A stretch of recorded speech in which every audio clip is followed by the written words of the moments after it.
Let me start with something that we were asking our guests yesterday after mag-announce si Isko Moreno. Do you consider him opposition? And what does his running mean for Isang Bayan? I consider anyone who goes against the candidate of the president as opposition because you need to run against the candidate of a sitting administration. Okay. So he needs to define himself as an opposition.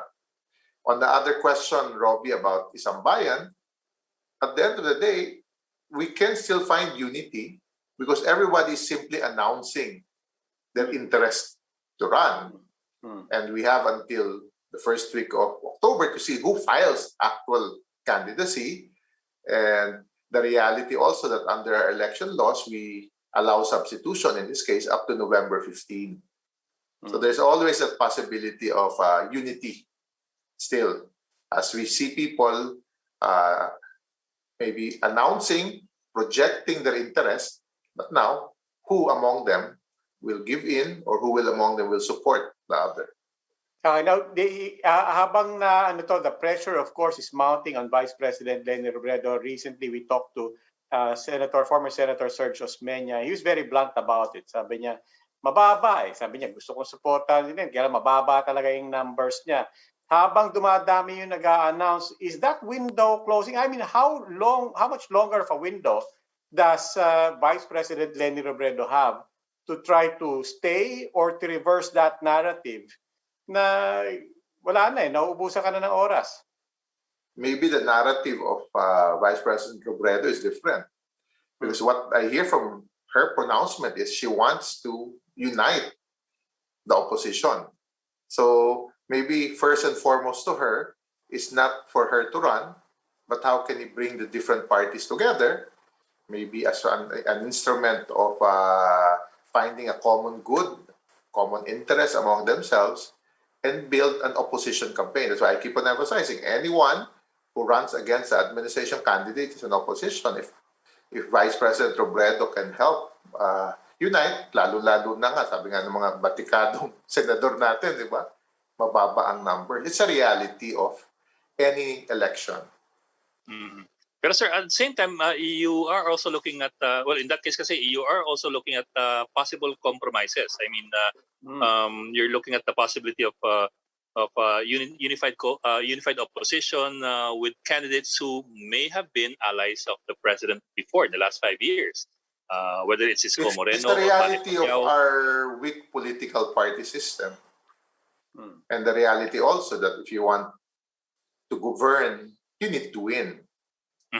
And maybe something that you have to learn also, that the mere fact that, as we have seen, that there are still good numbers for the president, the narrative of the president continues to work.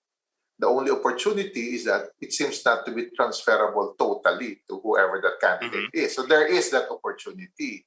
So an acceptance of a reality of any election should tell us that any coalition building has to be acceptance. So, there's no purity here because when people tell us, I'm better than the other, ang sagot ko palagi, elections is about voters. If you're better than the other, how come the voters don't like you? Or prefer the other one? Diba? Because at the end of the day, it's what the voters see.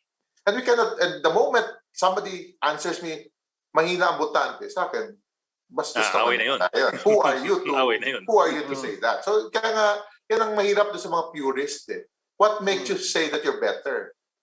When your voters are basically telling you, we prefer the other one than the other person. So, but again, what is the objective? If the objective of this candidate is to have a different candidate, which is not the candidate of the administration, then they have to find a way to unite. But the unity has to be not true, it's about winnability and popularity, but also those who are winnable and popular needs to give a reason for some of these groups to be with them. How can they build maybe on a core principle, on a core platform? Diba? So ako, I still see a big role for a VP Leni, kung ganun ang tingin ng ibang mga senador na baka walang numero, if she can unite and she can even take the lead in campaigning for this candidate, you build a broader coalition. I call it a big tent, whereby different political affiliation and colors are now united to build an alternative to the candidate of President Duterte.